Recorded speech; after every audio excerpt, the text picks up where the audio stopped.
喺自願 OT 嘅情況下咧，即係喺超時嘅情況下咧，如果係有啲咩事情發生，即係譬如係工傷啊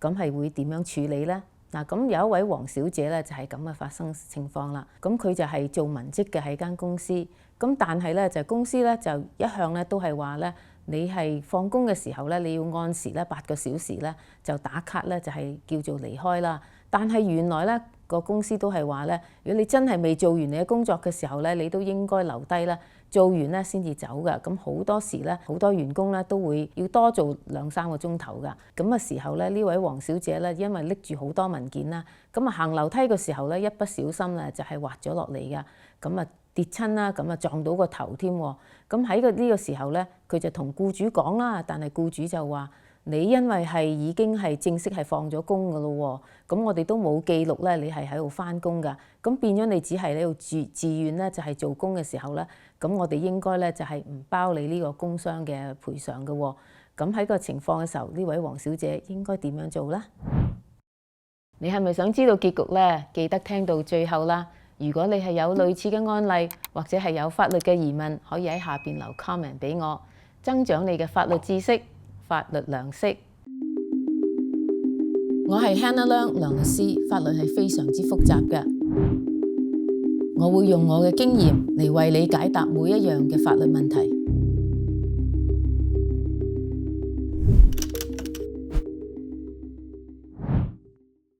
嗱，咁如果呢個工人咧就係出現金啦，咁而且佢自己亦冇去報稅嘅，咁公司都冇去報稅喎，咁佢唔係喺 payroll 上邊㗎。咁如果佢係做咗超時啊，或者時間非常之長嘅時候咧，而公司係冇俾到 OT 嘅話咧，咁佢可唔可以追究咧？嗱，咁原來咧就係全部嘅工作嘅人士咧，只要佢係有工作啦，同埋佢如果做咗嘅鐘頭咧，就係超過咗佢合法嘅時間嘅話咧，佢全部都係可以攞到呢個超時嘅工資㗎。嗱，咁如果佢係現金出糧啦，佢一樣咧就係要符合呢個勞工法嘅。嗱，咁如果咧你係喺工資上面咧就係有問題嘅，即係老闆或者係冇俾到超時嘅工資啦，或者係俾少咗人工你嘅話咧，咁而你去投訴啦，咁老闆有時就會同你講啦，就話你自己都冇報稅啦，咁樣即係話你自己都有違法啦，你就唔好再去報呢個投訴啦。咁如果唔係咧，我又會再投訴翻你㗎。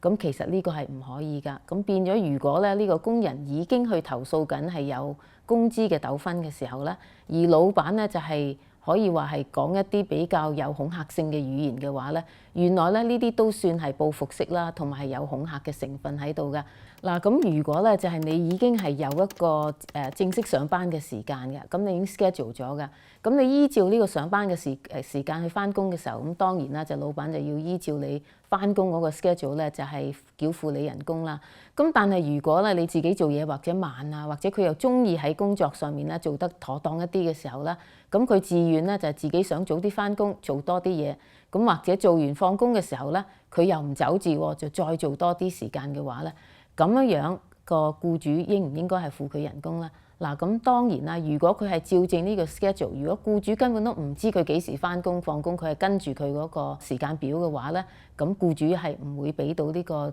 超咗時嘅人工俾佢啦。咁但係如果咧佢自己返到嚟嘅時候咧，佢係同老闆講喎，我而家咧就係早返2個鐘，因為我係想返嚟咧係做多啲嘢。如果佢話自願，佢係唔同你追討呢個工資嘅話咧，當然啦，呢個你係有機會咧，你係唔需要負責啦。但係咧，就算佢當時係冇話要求啦，但係日後咧，如果大家係有呢個糾紛嘅話啦，咁因為佢工資追討咧係可以追討返過去3年嘅，咁所以咧係最安全嘅時間嚟講咧，就算佢自願咧，你都應該係叫佢咧就係唔好返工啦，係唔好做多咗呢個工作嘅。咁如果咧就係僱主需要你係放咗工之後咧，仲要即係打短信啊、text 啊，或者係打 email 嘅話咧，咁如果咧你嗰個工種方面咧係應該係時薪嘅人士啦。如果你係要 on call 啊，或者係要放工之後咧都係要負責的話咧，咁呢個咧你係可以計返你嗰個工作嘅時間喺裏邊，同埋咧就係攞到呢個薪酬啦。咁如果係可以講係超時嘅，已經過咗你自己嗰個一般嘅工作嘅時間嘅話咧，咁佢亦應該咧就係俾你一個超時嘅工資㗎。咁講到休息同埋呢個午飯嘅時間啦，咁一般嚟講咧，我哋都係講到員工大部分都係做8個小時啦。咁所以咧，每一日咧，如果係講一個8個小時嘅工作嘅話咧，咁佢應該每一日咧就有2個休息嘅時間㗎。咁個休息時間咧就應該係10分鐘，就係早上可以話係做2個鐘之後咧，佢係會休息10分鐘啦，然後再做2個鐘之後咧就係午飯嘅時間啦。咁下午咧亦係有一個10分鐘嘅休息咧，就係又係做2個鐘之後咧，又係休息10分鐘，然後再做2個鐘。咁總共咧一日咧就係工作係8個小時嘅。嗱，咁中間咧就係有半個小時咧係可以係無薪嘅午膳嘅時間啦。咁如果公司話佢太忙啦，你係唔可以攞 lunch 嘅。咁呢個咧就係唔合法嘅。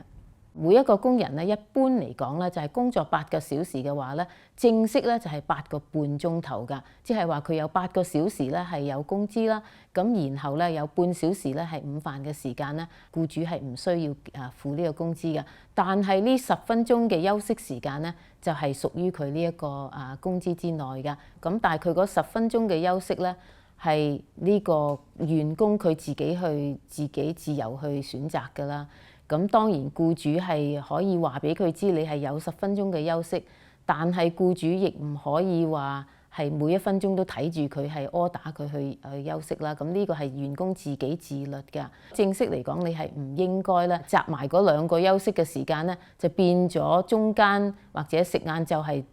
食1個鐘而唔係半個鐘啦。咁呢個咧就係即係唔符合呢個法律上面嘅要求嘅，因為佢個目的咧就係等每一個工人係可以有呢個休息。咁如果有某些嘅工種上嘅需求咧，佢係唔可以有中間係 take break 嘅去食飯咁嘅話咧，